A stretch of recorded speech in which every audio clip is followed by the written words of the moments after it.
Good morning, everyone. I'm Nick Turner. I'm the director of the Vera Institute of Justice. I'm thrilled to be up here today to moderate this panel with some distinguished members of the panel that Jeremy just spoke of.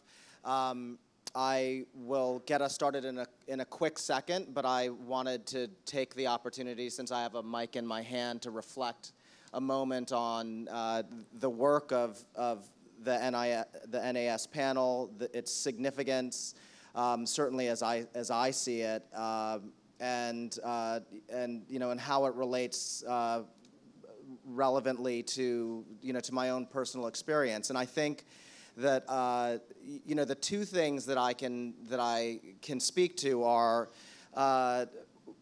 that in reflecting on this very important work, I feel both a sense of hope and a sense of urgency and a duty of an astonishing amount of work that needs to be done.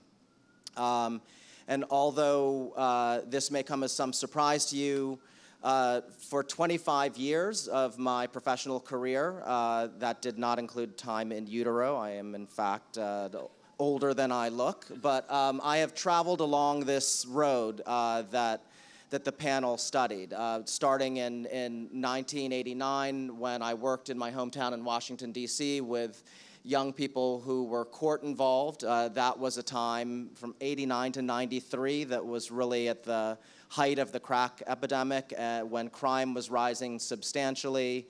As I was talking to Dr. Rich, to Jody yesterday, when HIV was on the rise, it was a very different time. And it gave me a sense of urgency as I saw what was happening to many of the young people with whom I worked, where their lives were leading them, and the detrimental effects. I, after that, went to study sentencing policy and worked for a great federal judge as his sentencing clerk, as he weighed in against the federal guidelines and mandatory minimums, and then spent close to a decade of my time at Vera from 1998 until 2007, where I had launched a state sentencing project that was really trying to work while incarceration was still growing a great deal, with state legislators that had in mind some desire to reduce their reliance on incarceration. That was very tough work. There was not a great market for it at that point in time. And so now here we are. I'm about a year into my return to Vera, and one of the things that I've said, and a number of people in this room have probably heard me say it before, is after 7 years of being away from criminal justice, I awaken in some respects from a Rip Van Winkle-like slumber, and I see many of the same things, but I also see what I think is quite hopeful, which is the work of the NAS Commission, the political movement that we are seeing, that Jeremy talked about, across the country, that we should acknowledge, although maybe not pat ourselves on the back too much for, because there's so much work to be done. And so I think that there's an opening for progress, and it is up to those of us in the room, and this panel has put out a seminal piece of evidence, a seminal work that captures all of the evidence that provides us what we need to get moving to reduce mass incarceration. The tension and the urgency that I feel is rooted in one of the reasons why I decided to return to Vera to run the organization. And that is, again, something that some of you have heard me talk about in casual conversation or up on other daises before, but many of you may not know, but in 2042, we will be a majority-minority country. So that means that over 50% of the people in this country will be black and brown. We are already at a point in the country where for 5-year-olds and under, we are majority-minority, and in 5 years or so, 18-year-olds and under will be majority-minority. And when you think about the kinds of figures that Jeremy shared, when you think about the disparity in incarceration rates for young men of color and for particularly for young black men and for Latinos. It is a daunting future to look at if we don't get a handle on it and if we don't figure out how to roll that back, because these young men and young women will be the people who we will be counting on to be the engines of our economy, to be our workers and our taxpayers and our innovators and our entrepreneurs. And so while the panel has done a remarkable job painting the historical picture, I think we need to walk out of this room today and back into our daily lives of work with a sense of great urgency about the next 20 and 30 years and what it means for us, not only as a matter of justice, but frankly what it means for us as a country. So enough about me and what I believe. I want to open up the discussion to the panel. One of the things that I'd like to do to get started, and Jeremy, since you had a chance to talk, I'll skip you on this one, but I was hoping that each of the panelists would be able to, in a few minutes, just introduce themselves and really say two things. One is sort of what special perspective did you bring to the panel? Because it is really a remarkable group, very interdisciplinary. And then the second thing is just to share briefly with the audience what you learned over perhaps the most important or striking thing that you learned over the course of the 2 years of work. So that's just sort of a little warm-up. That's the jog around the field until we get into another set of questions where we'll talk about the causes and the consequences and some of the guiding principles and recommendations. So Jody, if I could start with you, I'd love that. Sure. Well, it's an honor to be here, and it was an honor to be on the panel. I, as was mentioned, am a physician. Yesterday I went to our state correctional facility and saw a patient with a number of medical problems, including HIV, addiction, mental illness, and cardiovascular disease. And that's not atypical. That's an experience I've had every week for the last 20 years. And so as a physician, you get a sort of an intimate look at someone's life. You're able to ask probing questions about what goes on. And you know, one of the things I love doing in the correctional setting is to bring students in with me. So I bring students and young doctors in, and they've all seen the movies, and they're all intimidated. And I was, the first time I went there, I remember coming in these 14-foot chain link fence with the razor wire and the big steel door and these burly officers in their gray uniforms and, you know, sort of gruff attitudes. And they said, brought me in and, you know, went through the door, and the door closes behind you, chung chung, just like the TV show. And then winding through this maze, and they, okay, doc, you sit here, we're going to bring the inmates to you. Everywhere else I go, they're patients, but you're going to bring these inmates to you. And I sit down there, and I'm sitting at the desk, and I notice on the desk there's a little red button, and I look closer, and it says panic. And then I started thinking, oh my goodness, what have I got myself into? And then I looked a little closer, and it was one of these little square buttons that with a little peel-off sticky on it, and it wasn't connected to anything. It was just a joke. And then I realized, okay, I can relax a little bit. I think I can get through this. And then I bring the students in, and the students have this sort of similar moment. They're intimidated when they come in. They don't know what to make of this situation, and then they see this interaction, a physician-patient interaction, and they say, oh, I understand this. This is just a person. This is a person talking to their doctor about their health issues, and then it all seems to make sense. It's a very bizarre environment and a very bizarre situation.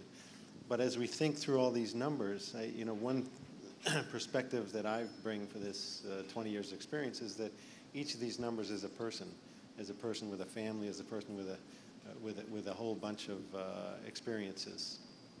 Now, in Rhode Island, the legislature passed a law mandating HIV testing for all sentenced prisoners. This was back in the late 80s. And I went in there initially really to take care of people with HIV infection, trained in infectious disease. Through that testing, they set up routine testing, and so pretty much just about everybody got tested coming through. At the time, that would have been very controversial in New York and Boston and DC and California. Most places would think that would be just crazy. It was before we had effective treatment. And yet in Rhode Island it happened. And through that testing, a third of the people in the state were diagnosed with HIV were diagnosed in the correctional setting. So you think of that, a third, I mean, that's a big hunk of the pie. And that really highlights the tremendous public health opportunity. Imagine if you're not doing that third. Now, of course, we connected that testing to treatment on the inside, counseling for people's partners and getting them tested, and then most importantly, linkage to treatment on the outside. We developed some model programs. Coming into, then it became clear that, wow, this is a tremendous public health opportunity. The government has gone to the trouble of getting all these people that are at very high risk for a number of diseases and lining them up one by one and marching them through this system. And we can just go in there and offer HIV testing and offer HIV treatment and offer linkage to care.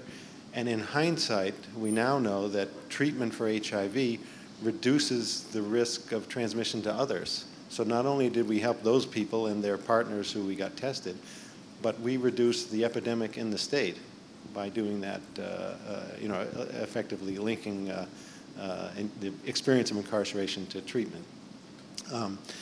There are probably much more efficient and effective ways to do it, but this highlighted to me the public health opportunities and individual health opportunities. Now, it also became clear to me early on that this is a diseased population, that the rates of disease and almost any disease are much higher. And of course, a lot of that's related to their underlying addiction and mental illness, which are at rates almost nearly 2/3 of people have some or both of those.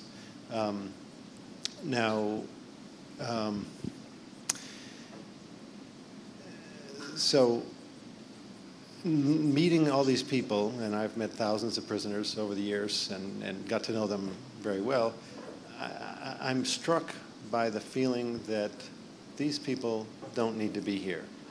This is not an efficient use of resources, of energy, it's destructive in their lives, it's destructive in their families, and that's just more of an impression than a scientific statement. So at the same time, I've heard many times patients say, "Doc, thank God I got arrested, because otherwise I'd be dead now." And they're not saying that for nothing.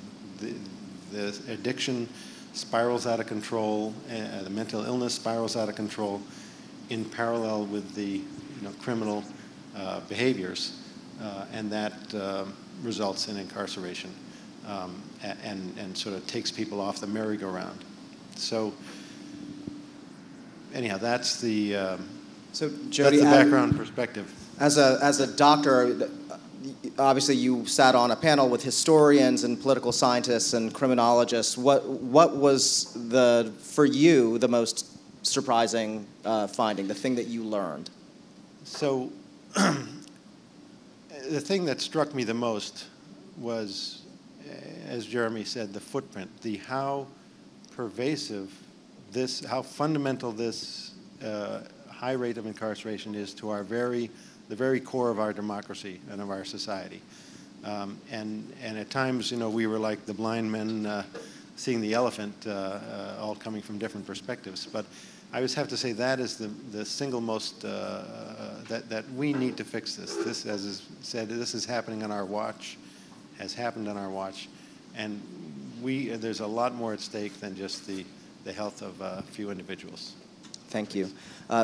Larry Mead, if you would. So from NYU, the Department of Political Science, say a little bit about what the perspective was that brought you and what you found most surprising. I am a political scientist. Most of my research has been about poverty and welfare. I wrote a number of books about how we should reform welfare, and to my surprise, government largely took my advice. And we put a lot of welfare mothers to work in the 90s. I hasten to add, this did not make me popular in academia at all.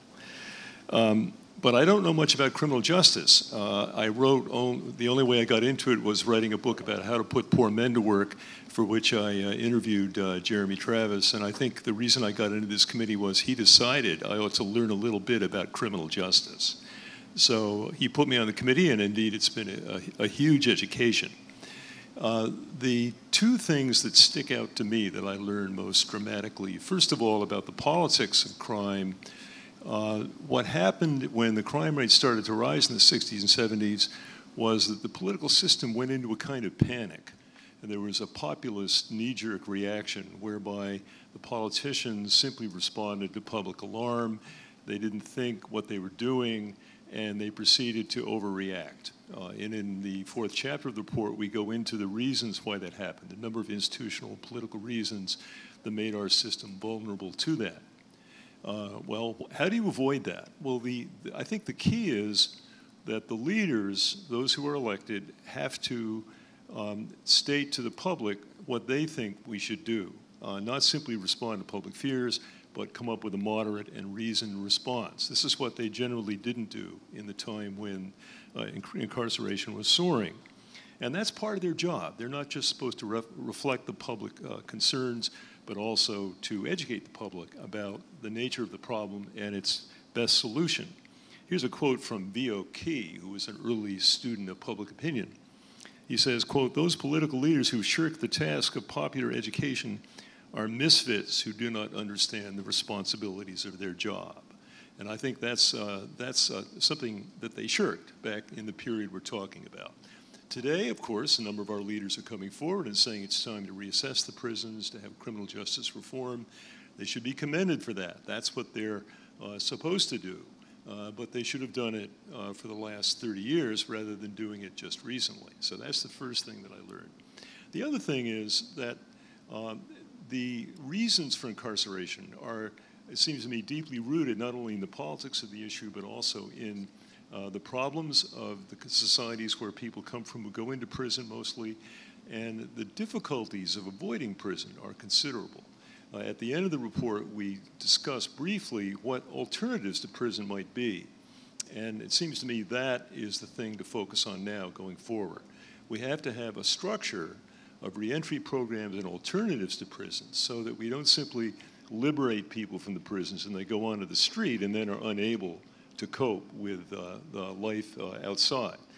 Jeremy's written a book about reentry, and I, in my own book, have discussed what we might do to use the reentry structures to prepare a better world for the men coming out.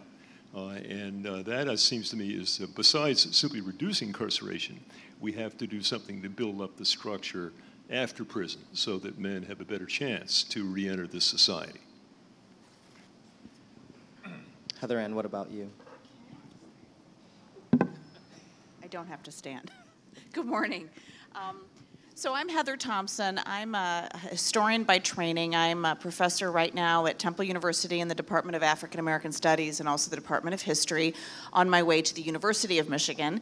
And I'm also a Detroiter, so I come at this topic both personally and as an academic. Personally, because I grew up in a city that was really ravaged by incarceration, so I was always very interested in this topic, but as an academic, because I study prisons, crime, punishment, civil rights, my biggest project I'm working on is a comprehensive history of the Attica prison uprising of 1971.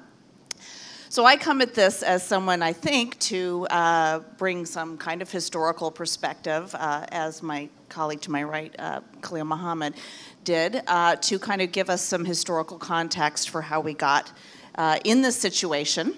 And I must say I was very honored to be part of this. It was a real a challenge, but one incredibly interesting and informative to me to have such a comprehensive, and I assure you, most comprehensive review of the incredible work that many in this room have done, and that the Academy has done, advocates have done, and so it was a real opportunity to just dig into this material at a most intensive level to come up with the conclusions and the recommendations that Jeremy's already gone over. For me, the most striking thing about the report is something that Jeremy has already called our attention to, and I think would love to take the opportunity to do again, which is that that this was a policy choice, that this was that we were just really clear looking at this, that we got into this out of choice, that it was not driven by necessity, and that it was deeply rooted in the political moment of the time, that it was rooted in a bipartisan zeal for responding to this political moment through the criminal justice system. And as a historian, I'm quite proud of Chapter 4 because I think it really gives us a sense of what that moment was, and that it wasn't, that this story is rooted more deeply than even in the 1960s, that it's rooted in America's history with race relations, America's history with crime, punishment, and policing in ways that we spent a lot of time on trying to unpack. And I also think that another really important part of this report was the conclusion that while the positive impact of incarceration was very difficult to locate, that the negative impact was much easier to locate, and therefore something that we all as citizens, and not just as academics and advocates, but also just as citizens of this country need to really look at carefully. If we chose it and it doesn't work and it causes damage, then we need to unchoose it, and therefore it gets us to the conclusions. The final element of the report that I really found very valuable and was very grateful to the National Academies to let us really get into these questions of principles and ethics and philosophy was the principles that we state. And I think for some people who read those, there might be this kind of nodding, well, yes, of course. And yet, I think it's really important that this document, as a document of the National Academies, stated these principles categorically, that humanize the system, that remind us that the system is about people, as Jody says, and that we have a responsibility to make it a humane system. And I think those principles were very, very clearly laid out. And I guess I'll just leave it there because I'm sure that there's lots of questions, but that's what brought me to it. So thank you. My name is Khalil Gibran Mohammed. I am the director of the Schomburg Center for Research in Black Culture in Harlem, and also now a visiting professor at the CUNY Graduate Center. So thankful to be back amongst colleagues. So I brought to this conversation a sense of the past, like Heather's, that I could illustrate in a very simple way. So this cover captures the growth trend of incarceration from roughly the 1920s to the present.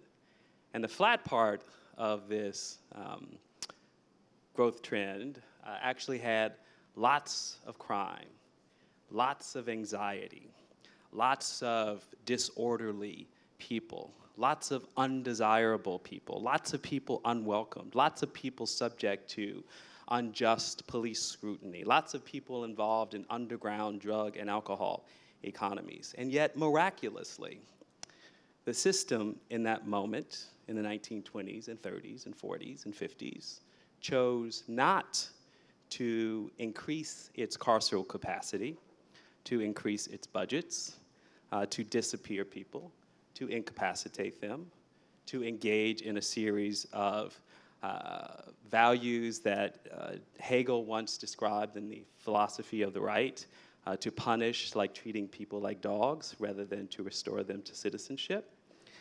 And so for me, adding texture and complexity and color to that early history, which actually happened to be less color than we might think, it was more about the experiences of European immigrants in big cities like New York and Chicago, so on and so forth.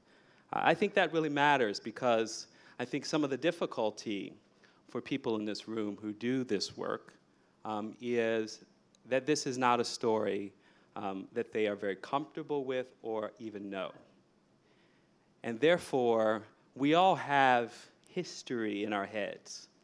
We all have a sense of the past, sometimes very personal, sometimes very professional, experiential, what I know from doing this work for 30 years. But none of us were around in the 1920s. And yet, it's an incredibly instructive moment.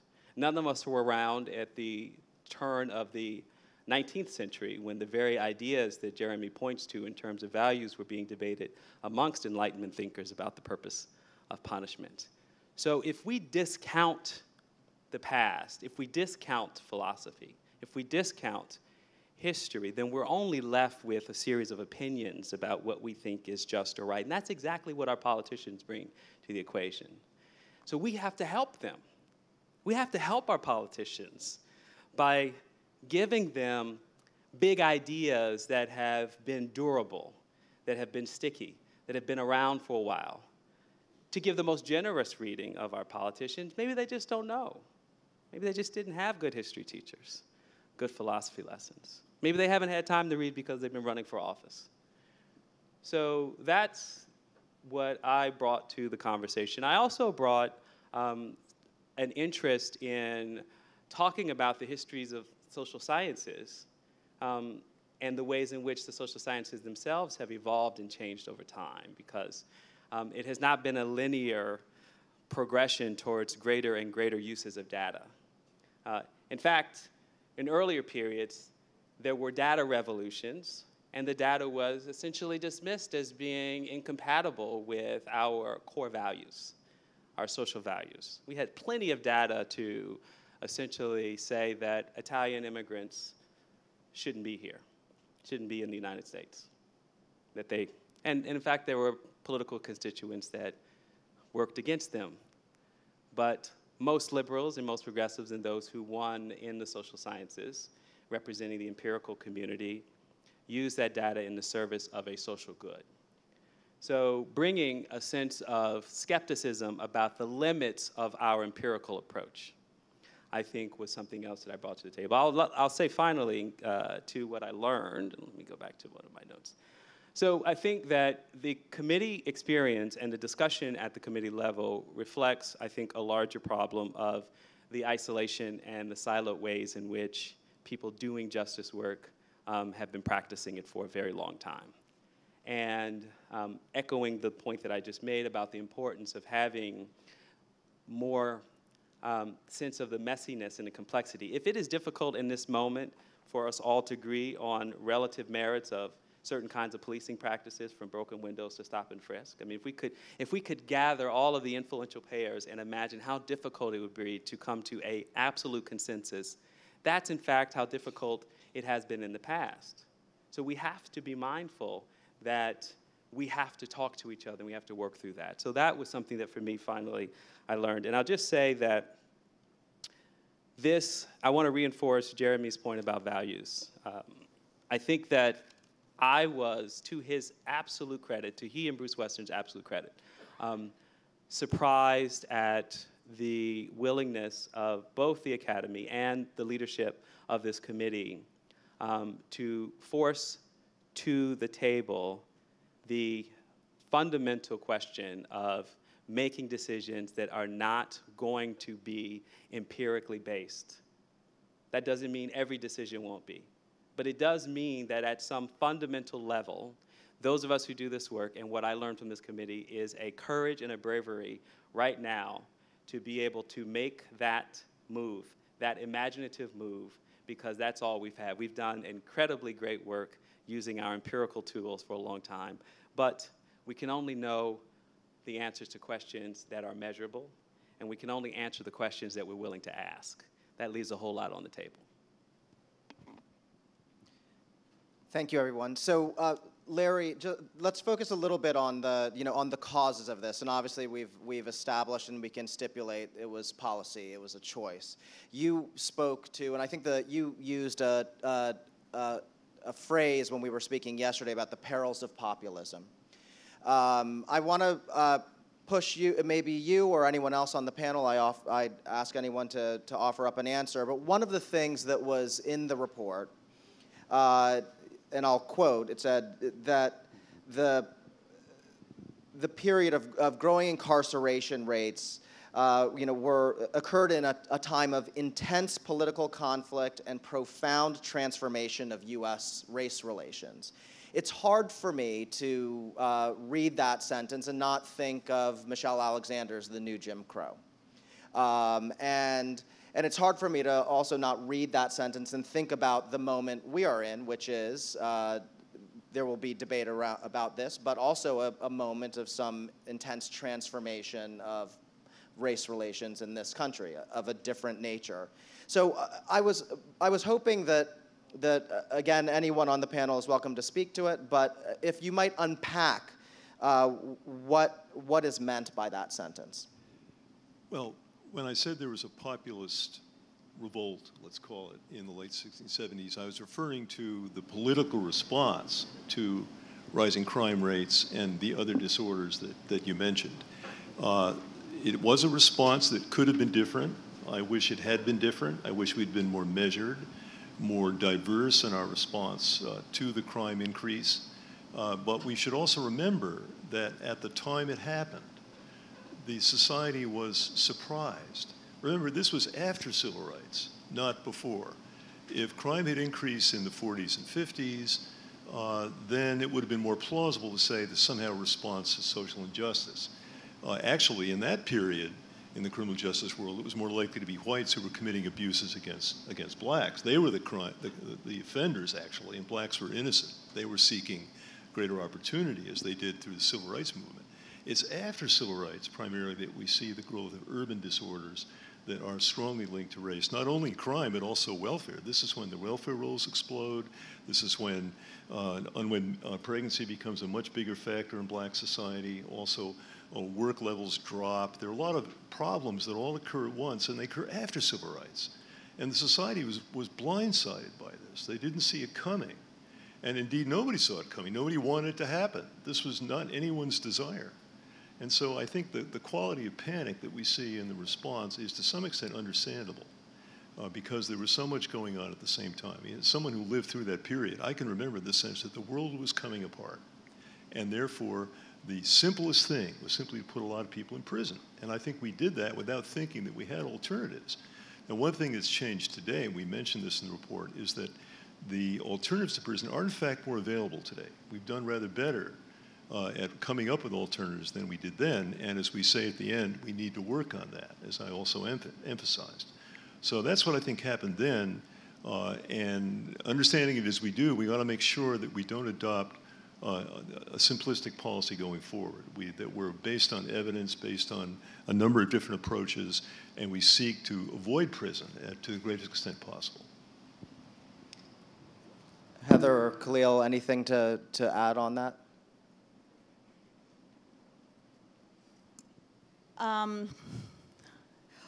Well, I mean, one of the things I would say, just getting back to Nick's question, is that one of the really important things about Chapter 4 is that, whereas academics have very different personal opinions based on their research about what the impact of the civil rights movement was or how this in particular impacted crime policy, one of the most significant things I think that we were trying to say in that chapter was that it was what do I want to say? An unjustifiably extreme response to what people were perceiving on the ground. So everything from urban unrest, so lots of civil rights protests in cities, to be sure, but also rising crime rates, particularly as we get into the early 1970s. Our point was that whatever was happening on the ground, and however we might interpret what was happening on the ground or its significance, that the policy response was extreme, that the policy response was not measured, and that in fact, as Khalil just said, that we have had spikes in crime many times in American history. We've had urban upheaval many times in American history. We spent a lot of time looking at those moments, and this was not the response. So our obligation as panelists was to figure out this particular moment, this particular response, and to say, well, was it proportionate to what was happening on the ground? Was it, was it a logical response to what was happening? And both from historical perspective, but also looking at that moment, the committee's conclusion in Chapter 4, which I think is important. We need to, this is something we can run with when people say, we needed to do this. We needed to do this at the time.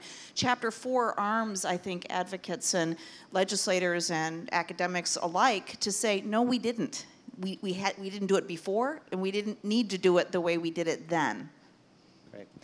Jeremy, let me ask you if you could, to be a bridge in our conversation about causes and then move us to consequences with an answer to this question, which is, to what extent did the panel find, and I know that you, in your presentation, you underscored that sentencing policy, mandatory minimums, that the panel specifically found those were the major drivers in the high rate of in the massive growth. But to what extent did the panel find that police tactics, that rate of arrest, or that rate of arrest transforming into sentenced placement, so into incarceration, was also a driver, if at all, of this massive growth?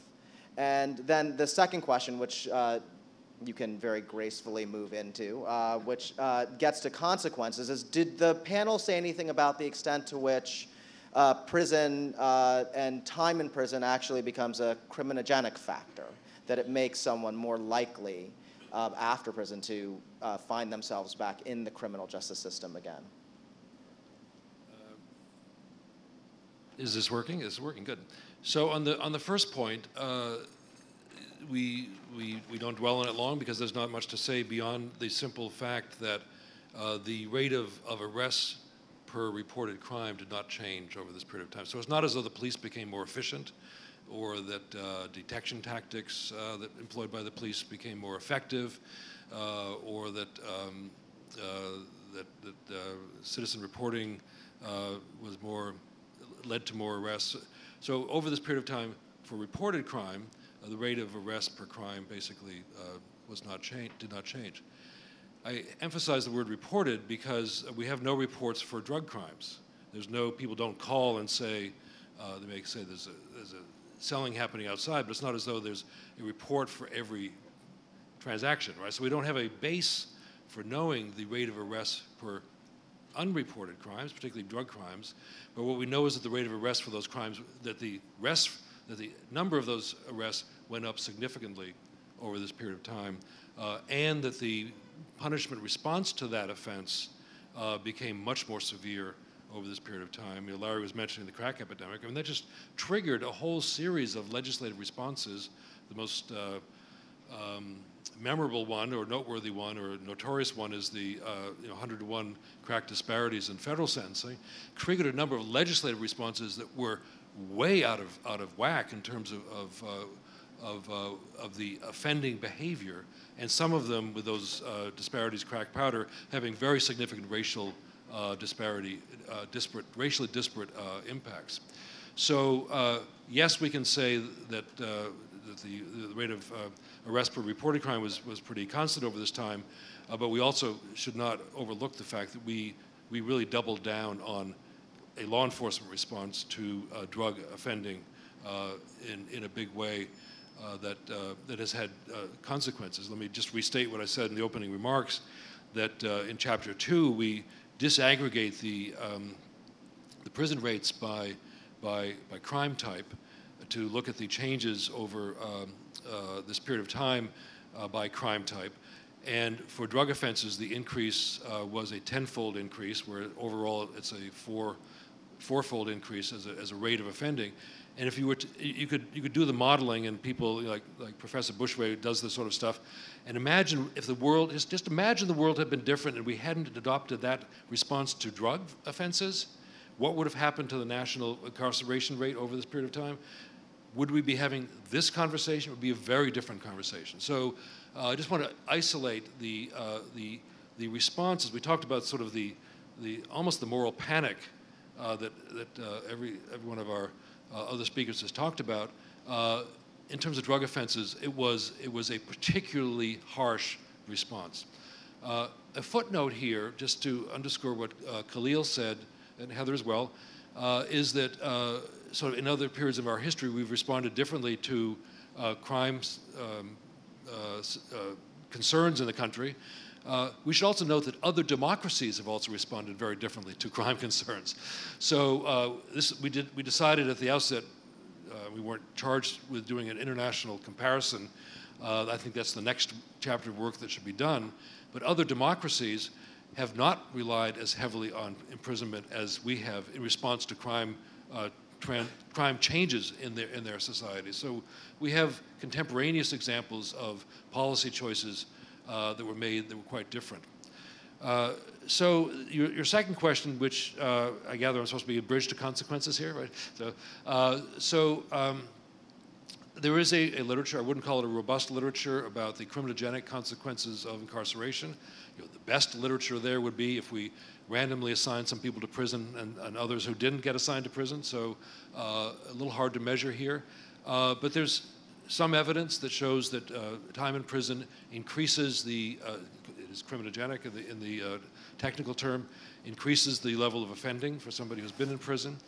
But what we know that I think is more important than that is that time in prison is a terrible experience. This is what Jody was talking about, sort of indirectly. We talk about, to the extent there's data on this, directly about, particularly in chapter 6 on the psychological effects of long-term of isolation in punitive segregation or whatever it's given different terms in different systems. And so I think in terms of the impact of incarceration, we should just remember that this is an aberrational life experience in institutions that became much more crowded over this period of time. And we also document the decline in programming, the decline in investments in the things that would make life better, or at least provide opportunities for people who are in prison. So the bigger picture here is not just the criminogenic effects, but it's really captured in the third principle that individuals, our fellow citizens who are sent to prison by our choice and by their actions, we should think about their life in prison as being a time that doesn't diminish their status. That has enormous implications for the way we think about these institutions and what should happen in them. It also has, just to make it a sort of a wonky point, research implications. How do we measure the quality of life of people who have been in prison? We spend so much research time thinking about community life, and we have robust literature there. Here's a community where we know so little. We know so little about the way people react, what the relationship is to fellow inmates, to family members, and to programming. And the point that we make in the fourth principle is that these institutions should be subjected to that sort of inquiry. A democracy should hold these institutions to a very high standard of performance, basically. And that has research implications. Researchers find it hard to get into prisons. It has implications for journalists. Journalists find it hard to get into prisons. It also has implications for legislators. How many times, we'll ask Assemblymember Aubrey this question, how many times has our state legislature held an oversight hearing that really goes into the quality of life in our prisons? Judges should go to prisons, should understand where they're sentencing people to. We should be able to have much more public access and public accountability. So happy to think about criminogenic effects, but that really begs a larger question, which is captured in principles 3 and 4, which is how do we think about prisons as important social institutions? Well, I mean, I think it's a hugely important point. And it obviously is, speaks to so much of what the panel wrote around the consequences of what we've created.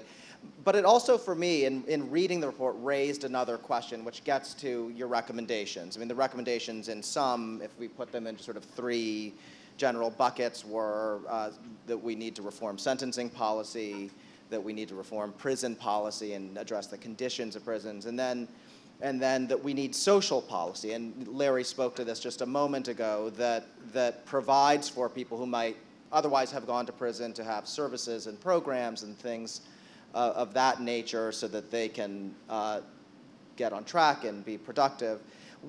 One of the tensions that I had a hard time sort of resolving in the report is what the limiting factor of that last recommendation is, because the panel did such a good job of articulating the consequences of what we've done for the past 40 years, which are remarkable in scope. And when you think about the remedy, and you think about what Jody spoke to in terms of public health concerns, and so what might be needed to repair communities, it's hard to find sort of like what the bounding constraint is in terms of what the social policy recommendations should be. So would anyone on the panel like to speak to that a little bit? Can I just say at the outset, we wanted you to have exactly that problem. Okay. I should run for election. It's, in a way, a limitation of our charge that we didn't get very far into this. Our focus was prisons and how they got to be so enormous and what we can do to cut back the size of the prisons. That was our main focus. Nonetheless, in Jeremy's book on reentry, in my book on how to put men to work, and a number of other works, we have people looking beyond prison to say how we might provide better for low-income men who have various disadvantages. Why haven't we done that up to now? Well, I think primarily because the leading dispute in social policy in this country for a long time has been centered on the welfare problem. And welfare primarily has to do with women and children. Although we certainly haven't totally solved that problem, we nonetheless have reformed welfare, and the effect has been to take that issue off the front burner, at least for a while.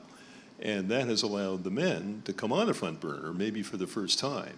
And the prison reform movement, the very fact that we had this committee, all of that indicates that the men are getting more attention. So the neglect of the men isn't primarily because the society has something against them. It's because they really have not been on the front burner. Now, some would say, well, the public is totally opposed to low-income men who are, furthermore, ex-offenders, and there's no sympathy for them and no support. That's mistaken. Public opinion is complicated. Public opinion wants to help the poor, thinks government should help them, and that includes men coming out of prison.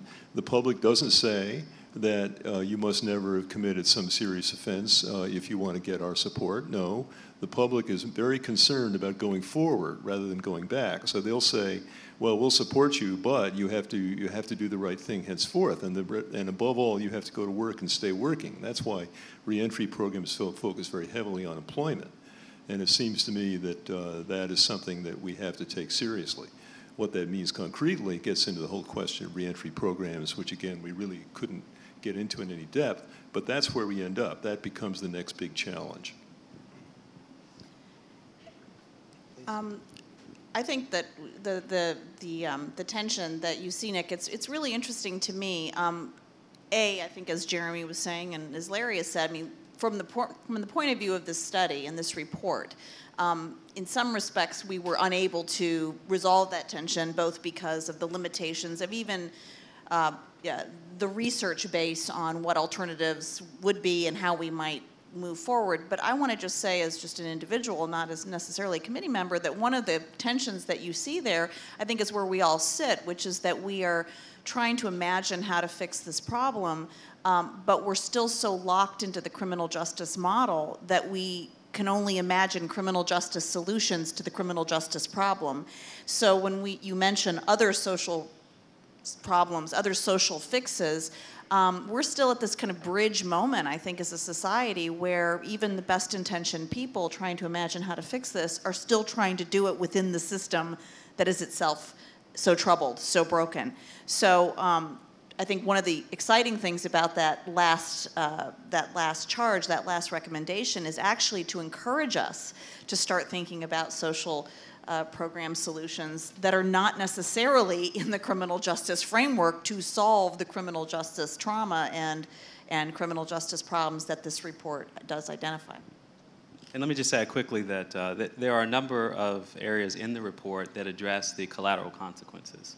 And those collateral consequences were not inevitable. They were political choices made to limit educational opportunities, housing opportunities, access to welfare for people who were economically displaced for any number of reasons. So you have an entire menu of political decisions that have been made that are absolutely squarely in social policy, from housing to education to welfare to transportation to employment licensing to who can apply for, I mean, it's just unbelievable. So therefore, one area of social policy to address is if one recommendation that the committee makes explicitly is about repealing mandatory minimums, similarly, though not exactly charged to make an explicit recommendation here, would also be to look at the series of social policy choices that we have attached to criminal justice that have never been attached in the history of policy setting around these issues. Losing your home. I have another point, but I've forgotten it, so I'm going to stop. Jeremy. Let me also address your tension and not try to resolve it, but just to make it even more acute. We said, and we're all trying to be careful here to speak in panel voice, so the panel said that these questions of social policy really work in a couple different directions. One is, as Heather said, that just to acknowledge that a lot of the solutions that our society and our elected officials should look to are outside of the criminal justice realm. So that has pretty big implications. Jody touched on some of them. So how would we think about a health policy that would reduce the level of addiction and drug use and alcohol abuse such that there would be fewer people who would find their way into the criminal justice system, right? Just to give an example. So we don't go there, but we didn't want to, in our writing of the report, to have people say, well, it's so obvious. So we said some obvious things, which is you want to go there, so that works in the direction of policy choices that would reduce the reliance on a justice response by fixing some problems, but also presenting more options to people who have to respond to antisocial behavior. So that's then one direction. But we also did something that I just want to highlight for this group. It was a little ambitious of us. We sort of imagined a day when we relied on prisons less, a lot less. And then, again, just drawing on Jody's observations, we sort of said, look, society, America, if we had a prison rate half of what it is today, there would be a lot of people who are actually being serviced by the prison systems through health care and education, not a lot, but some, through some sort of programming. And if those people are not in prison, you've got to pay attention to the fact that they're not in prison and not getting that, and therefore you have to sort of think about what are the social supports that should be available for them. So it sort of went in both directions. It was almost a little bit of a justice reinvestment idea there, but there's also a think differently about the problems that give rise to the type of behavior to which we now have to respond in the criminal justice way. And yes, the criminal justice response should be much more subtle and multifaceted than it is now. Thank you. So I'm going to be mindful of time. We have about 5 minutes before we're going to turn the mics on for people in the audience who might have a question. And you'll see there's one there, and then one here in the center, and then one over on that end. So ready yourselves for concise questions. But let me just raise two things, again, for the panel to answer, if you could, concisely, so that we don't eat into the audience time. And that is, so again, in reading the report, I was personally struck, and certainly I've spoken with others who were very struck by this guiding principle of social justice. And you spoke to this, Jeremy, and you said that the evidence base that the NAS overlord said you could obviously look at the literature well beyond sort of the empirical literature and so on. And so it's philosophical in some respects, the evidence base. So one question is, are there places where we have seen, maybe here in the States, maybe not, or maybe elsewhere, where a social justice guiding principle is actually in effect and works in some regard? So was there any sort of empirical evidence that supports this recommendation as a guiding principle? So that's one question. And then the second question is just around the recommendations, which is that you amassed a remarkable amount of data and evidence about the racial disparities in the system. And what we've wrought, and I'm curious to know whether the recommendations intentionally thought about how to remedy the racial disparities, or if they were more universal in their approach. So, anyone? Let me speak to the first question. I do think welfare reform provides a useful precedent. In the reform, what we primarily did was require that mothers on welfare should work in return for the aid they received.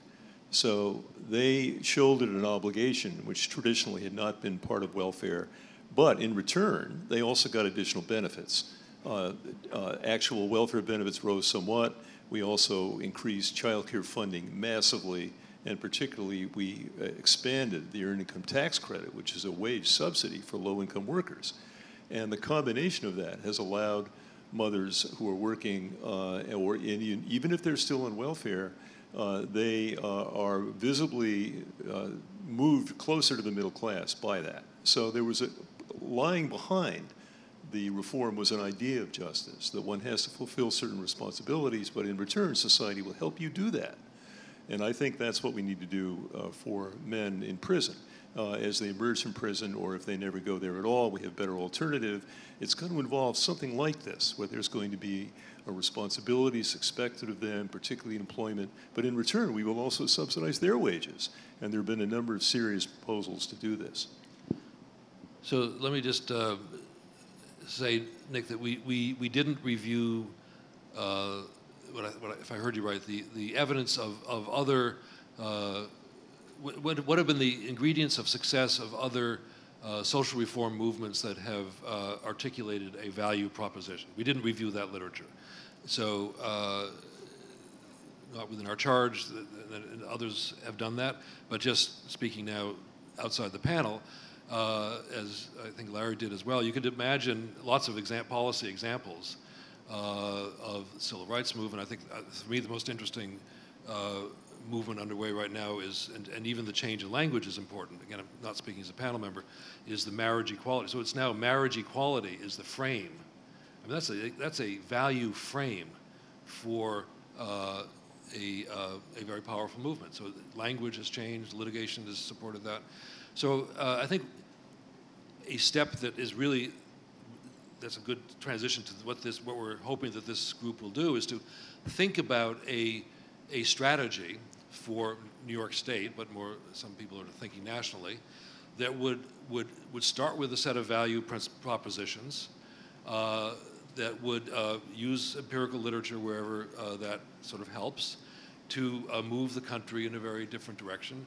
And there may be, and this is where political strategists help, may be good examples of movements, social movements, where there's a mix of an inside game and an outside game. It's sort of helping elected officials do, as I think Khalil said, let's give them the benefit of the doubt. They didn't sort of quite know.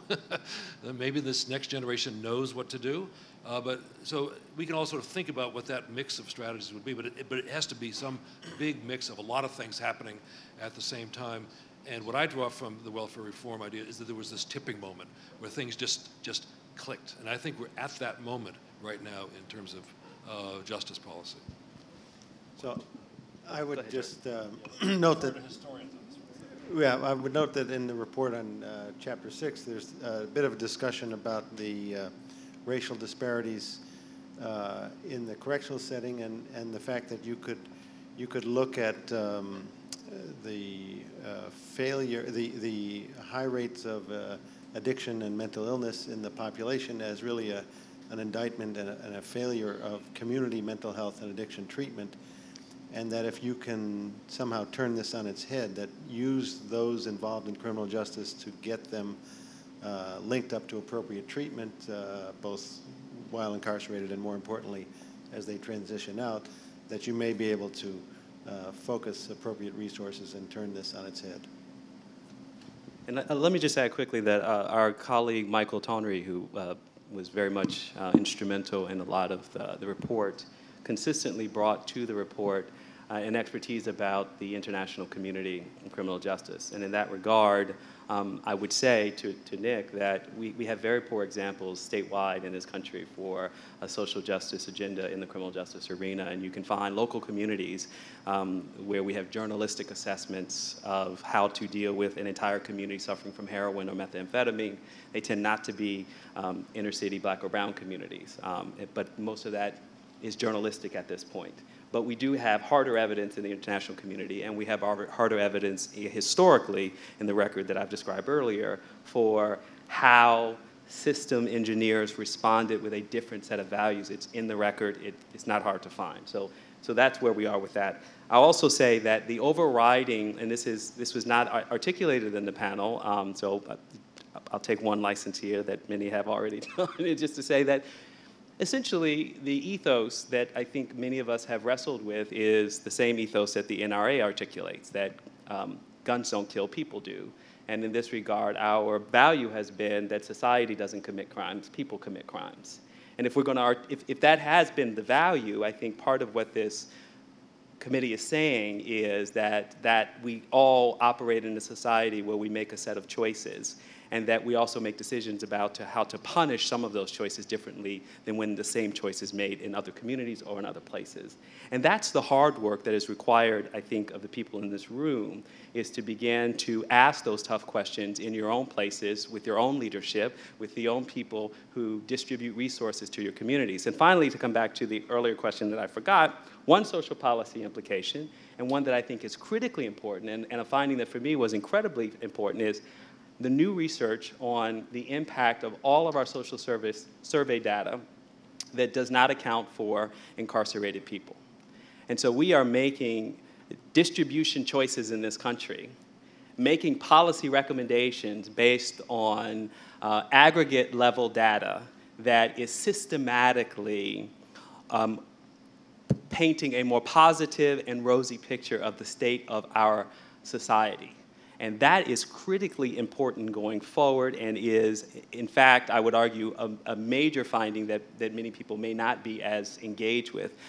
You already know the impact of felony disenfranchisement, and that's really just the tip of the iceberg to the extent that incarceration policy are informing decisions that don't account for millions of people and their families that have been affected by it.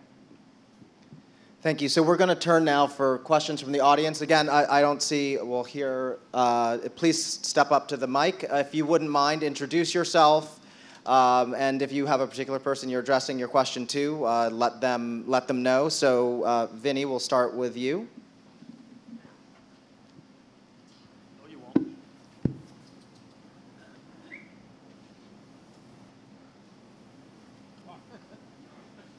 There you go. There we go. Hi, I'm Vinny Schiraldi from the Mayor's Office of Criminal Justice. I want to thank you all for a tremendous book, I think, at a time that we all hope is, as Jeremy said, a turning point in the use of mass incarceration in America.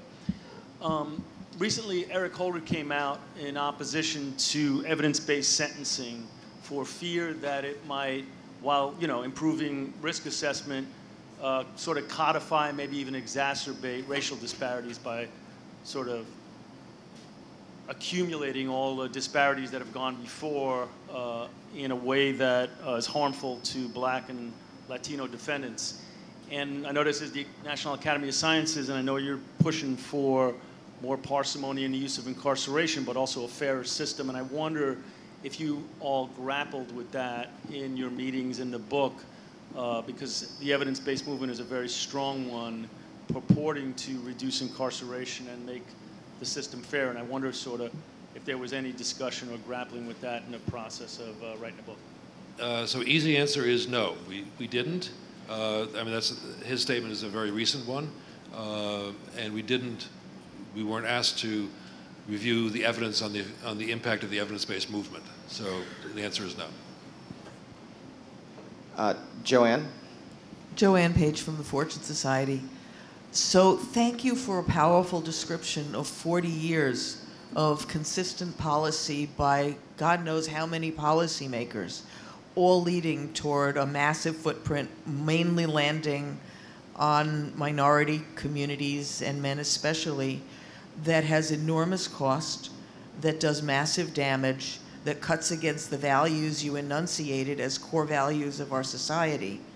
And I just know in doing human change work, when you look at why people are doing things that on the face of it look destructive, and you see it happening, in this case, across the country by an untold number of players, how do you unstitch the rewards that motivated this? Because this doesn't happen unless it achieves good for some of the decision makers. I think off the top, it achieves job security for electeds and a lot of jobs for folks in the correctional industry.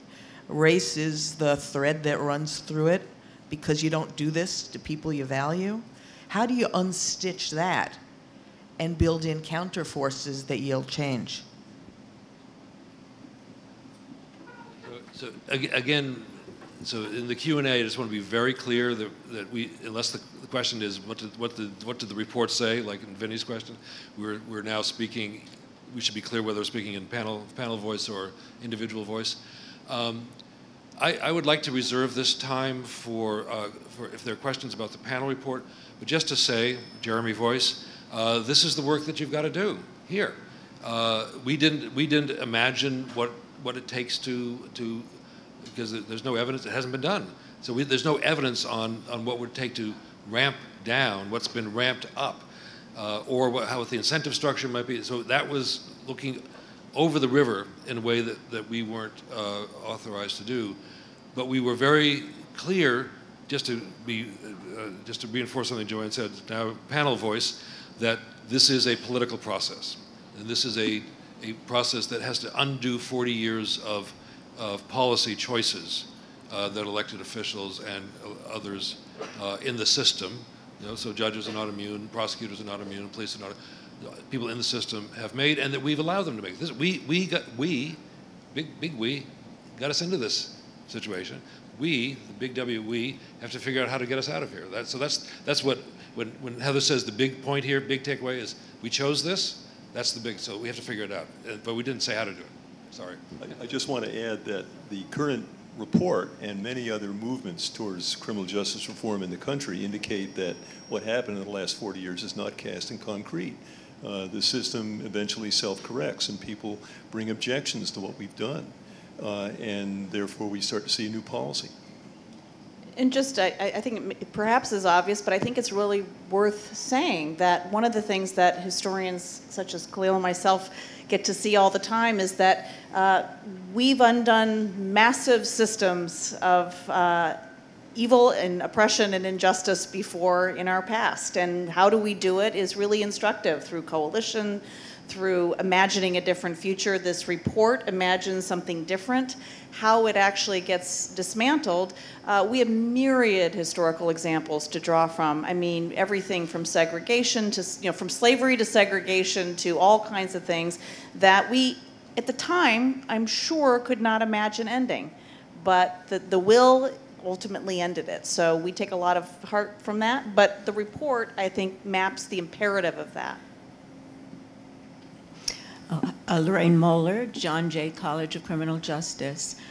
Firstly, I want to applaud the work of this committee and of our speakers, our panelists, for their wonderful insights and for providing for us what will be ultimately a guideline for future change, policy change. Relative to a statement made by Gibran, I would like to support your thought that our politicians need to be informed. One of the ways in which we can and are doing this, there is a candlelight vigil for Judy Clark at the mayor's home, at the home of Governor Cuomo this Saturday night to appeal for clemency. For those of you who are aware, Judy Clark has served 31 of her 75 years of prison at the Bedford Correctional Facility. And we are hoping and praying for her clemency. Secondly, one observation that I made and that I'm sure you've addressed, and I wonder how, if you could give us some details. The prisoner is not a generic prisoner, as we know. The prisoner is not just male. We have many incarcerated women, and I think it's important that when we are in public discussion that we mention women as well as men. These are incarcerated people. As we know, women require gender-specific programming, psychological and physical care that is different from the care of men. Facilities must be appropriate for women. I wonder to what extent you've addressed the issues of women, incarcerated women, in the work that you've done. So the report does, where there's literature to review the literature on differential effects by gender, both in a prison and when women are released, and the different ways in which the reentry process is managed. So if you sort of read the consequences chapters, both the incarceration chapter, where we look at it as a health matter, and some of the post-incarceration chapters, you'll see where there's literature on women, differential effects, we cite it. But the important qualifier there is where there's literature, because there's not enough research that's been done on the experiences of women in prison. There's not enough research that's been done on the different parental experiences, responsibilities of mothers compared to men. And it's really shocking, just as a citizen, to see how little we know in a research sense, and not a sort of observational sense from people who work with this community. And so if you're an academic or just a concerned citizen, there's a long list of research questions that we think have to be answered. And one of the big ones is on gender differences. We may have time for 2 more questions and answers. So what I'm going to ask is if the gentleman here would ask, if you can ask a tight question, that would be great. And then if you wouldn't mind also, and then we'll give the panelists a chance to answer. Thank you very much. My name is Mark Funkhauser. I'm the publisher of Governing Magazine. I wondered to what extent you considered the role of the private prison industry. Thank you. And if you would ask your question. My name is Marcia Weissman, and I'm the director of the Center for Community Alternatives. And my question, I think, ties to history and the rising crime rate issue and how much incarceration impacts that. So to what extent did the committee take a look at the very definition of crime? In other words, the increasing definition of behaviors as criminal rather than something else. And the juxtaposition, if you looked at that, to those kinds of definitions as mechanisms to, in the early 70s, late 60s, to control marginalized populations and particularly communities of color. So the racial disparity question. So I'll volunteer to do both of these, and anyone who wants to fill in can help out. So on the South, take the second one first. So it was not within our charge to look at the experience over whatever period of time might be relevant here of the country in deciding what is criminal and what is not.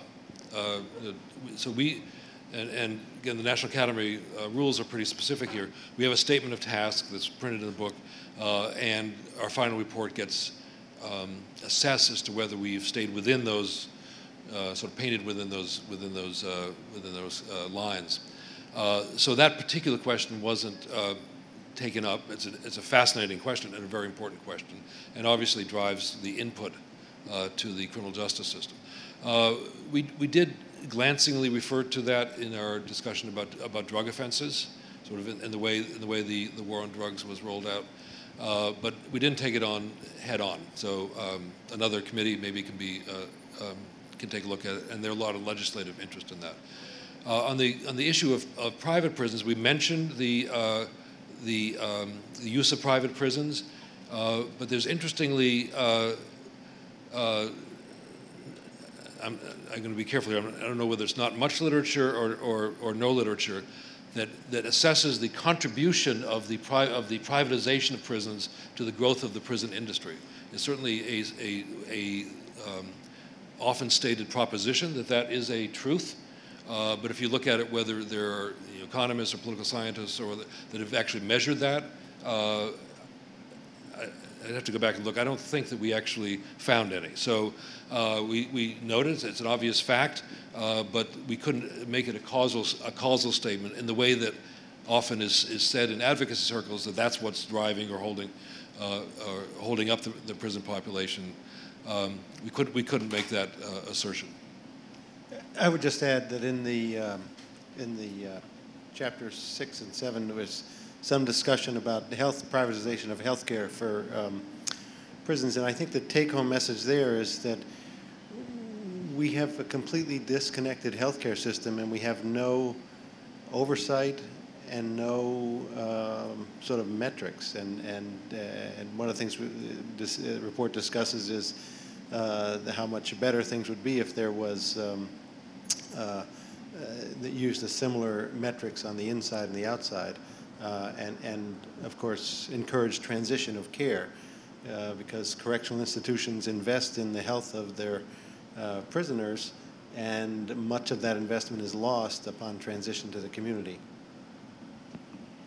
Just the last thing about your question. So Jeremy does characterize exactly the limits of what we say, but just want to signal that there is a discussion in Chapter 4 that looks at the politicization of particularly black communities in urban spaces at the moment when the civil rights movement is achieving its greatest legislative goals.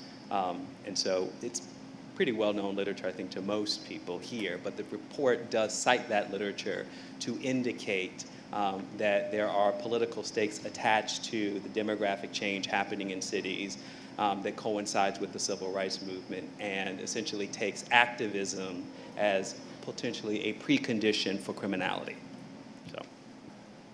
So round of applause to our panel members.